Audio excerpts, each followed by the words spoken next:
काम काढून घेतो. आपण आपल्याकडच्या एका मराठी माणसाची, मराठी मुलाची नोकरी काढून घेतो. त्याचा संसार उभा राहू शकत नाही, त्याचं आयुष्य उभं राहू शकत नाही. कारण का? त्या आलेल्या लोकांना गरजच वाटत नाही या गोष्टींची. कारण आपणच जर समजा त्यांच्या भाषेत बोलायला लागलो, त्यांना लागतोय कशाला मराठी मुलगा? हे तुमचे सगळे कॉल सेंटर पासून इतर सगळ्या ठिकाणी, तुमचे टेलिफोन, मोबाईल फोनच्या दुकानापासून सगळीकडे आपण ज्यावेळेला बोलायला सुरुवात करतो हिंदीमध्ये, इंग्रजीमध्ये, त्यांना हवा कशाला मराठी मुलगा? तुम्ही बोलायला सुरुवात करा मराठीमध्ये, फक्त मराठीमध्ये. आपण ज्या वेळेला या सगळ्यांशी ज्यावेळेला मराठीमध्ये व्यवहार करायला लागू, त्यावेळेला ह्यांच्यासाठी म्हणून ह्यांना मराठी मुलं, मराठी मुली या कामावरती ठेवाव्याच लागतील. त्याच्या पुढे जाताच येणार नाही त्यांना. मी सतत सातत्याने आपल्याला सांगत असतो की मराठी भाषेची भिंत उभी केली पाहिजे. भाषेची भिंत याचा अर्थ देश तोडणं नव्हे. हा देश एक आहे, हा देश एकत्र राहावा, एकत्र नांदावा. मी त्याच मताचा आहे. मी काय स्वतंत्र महाराष्ट्र मागत नाहीये, पण या देशातल्या पुढाऱ्यांना देखील मी सांगतो, सतत आणि सातत्याने मराठी माणसाचा तुम्ही अंत बघू नका. सातत्याने जर समजा असली विधानं जर समजा उभी करत राहिली आणि कुठच्या जर समजा मराठी मुलाच्या डोक्यामध्ये जर स्वतंत्र महाराष्ट्राची हाक किंवा चळवळ जर डोक्यामध्ये सुरू झाली, तर त्याची सुरुवात करणारे हे तुम्ही असाल, एवढे लक्षात ठेवा.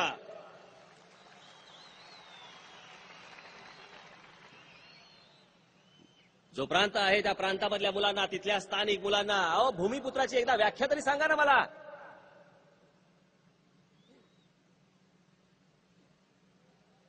ममता बॅनर्जींनी ज्यावेळेला सांगितलं की रेल्वेमधले जॉब्स हे याच्या पुढे तिथल्या स्थानिक भूमिपुत्रांना 50% मिळतील, त्यावेळेला का नाही काही बोलत?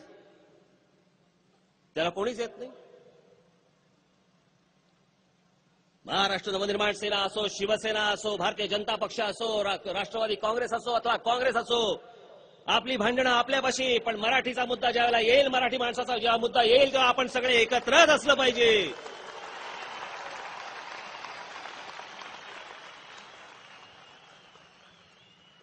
या असल्या गोष्टींची ही कीड ही वेळीच ठेचली पाहिजे. ती जर तेव्हाच्या तेव्हा जर ठेचली नाही आणि त्यांना जर कळलं की हे सगळे स्वतंत्र आहेत, याच गोष्टीचे फायदे घेत राहतील हे. बाकी राजकारण हे राजकारणाच्या पाशी. पण असले ज्या वेळेला मुद्दे येतात त्यावेळेला एकत्र असणं, एकत्र राहणं गरजेचं आहे. राष्ट्रवादी काँग्रेसच्या बी मंत्र्यांना किंवा आमदारांना मी खास करून धन्यवाद देईन की या टॅक्सीच्या मुद्द्यावरती मराठी मुलांना मिळालं पाहिजे, या मुद्द्यावरती ते घट्ट राहिले. आणि आज त्यांनी मंत्र तिकडे कॅबिनेटच्या मीटिंगमध्ये मुख्यमंत्र्यांना तासले, असं मला आत्ताच कळलंय. कदाचित उद्या ते पण म्हणतील की असं काही घडलंच नाही म्हणून. काय सांगावं असाला यांचं काय माहित नाही ना. वरून दट्टे आला की गप्प बसतात. पण मला आपल्याला फक्त एवढंच सांगणं आहे, आता 27 फेब्रुवारीला मराठी भाषा दिवस आहे, कुसुमाग्रजांची जयंती. महाराष्ट्रातल्या आपल्या प्रत्येक शहरामध्ये ही मोठ्या प्रमाणावरती साजरी झाली पाहिजे. 1 मे मुंबईसह संयुक्त महाराष्ट्र मिळून या महाराष्ट्राला 50 वर्ष पूर्ण होत आहेत. 30 एप्रिल रात्री 12 वाजता महाराष्ट्रातल्या प्रत्येक शहरात, प्रत्येक इमारतीवर प्रत्येकाने आतषबाजी केलीच पाहिजे की आमचा महाराष्ट्र 50 वर्षाचा झाला. कोणाला सांगायची वाट पण पाहता कामा नये. इतका जल्लोष त्या दिवशी रात्री झाला पाहिजे. प्रत्येक मराठी माणसाने हा जल्लोष केला पाहिजे. आमच्या महाराष्ट्राला 50 वर्ष पूर्ण होत आहेत. हा 1 मे त्या पद्धतीने आपण साजरा केला पाहिजे. तसाच 27 फेब्रुवारी देखील त्याच पद्धतीने आपण साजरी केली पाहिजे. यापुढे भविष्यात येणाऱ्या सगळ्या गोष्टी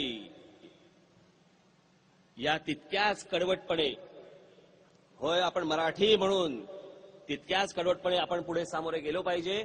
येणारी सगळी जेवढी काही कुठच्या प्रकारची आक्रमणं आणि काय जी असतील ती तिकडे वेळीच मोडून काढली पाहिजे, तोडून काढली पाहिजे. आणि ज्या ज्या गोष्टी येतील, मी तो बोंबलत असतोच या सगळ्या नावाने, पण तुम्ही देखील सतर्क राहिले पाहिजे. मला कळलंय त्याप्रमाणे आता येणाऱ्या काही दिवसांमध्ये रेल्वेमध्ये जवळपास किती 14,000 नोकऱ्यांची वेकन्सी आहे महाराष्ट्रात. विसरू नका. मी पक्षातर्फे तर सांगेनच, प्रत्येक ठिकाणी सांगेन, परंतु या सगळ्या गोष्टींवरती तुमचं लक्ष असलं पाहिजे. आणि जर कुठे मराठी मुलांवरती मुलींवरती अन्याय होत असेल तर महाराष्ट्र नवनिर्माण सेनेच्या कोणत्याही पदाधिकाऱ्याला भेटा, नाहीतर मला येऊन भेटा. कारण काही जणांना काही दुसरी भाषा कळतच नाही, त्याला आपण तरी काय करणार. परंतु बऱ्याच दिवसानंतर मी तुमच्या समोर आलो, तुमचं दर्शन घेतलं. खरं तर मी विधानसभेची निवडणूक झाल्यावरती तुम्ही जे पाठबळ माझ्या मागे उभं केलं, हे असंच पाठबळ तुम्ही सातत्याने माझ्या मागे उभं राहाल. आणि ही मराठीची लढाई आपण शेवटपर्यंत नेऊ आणि जिंकू म्हणजे जिंकूच, एवढं आपल्याला आजच्या या दिवशी आपल्याला सांगतो. आपण सगळे इतक्या मोठ्या संख्येने इथे आल्याबद्दल मी आपले पहिल्यांदा सर्वांचे धन्यवाद देतो आणि आपली सर्वांची मी रजा घेतो. जय हिंद, जय महाराष्ट्र.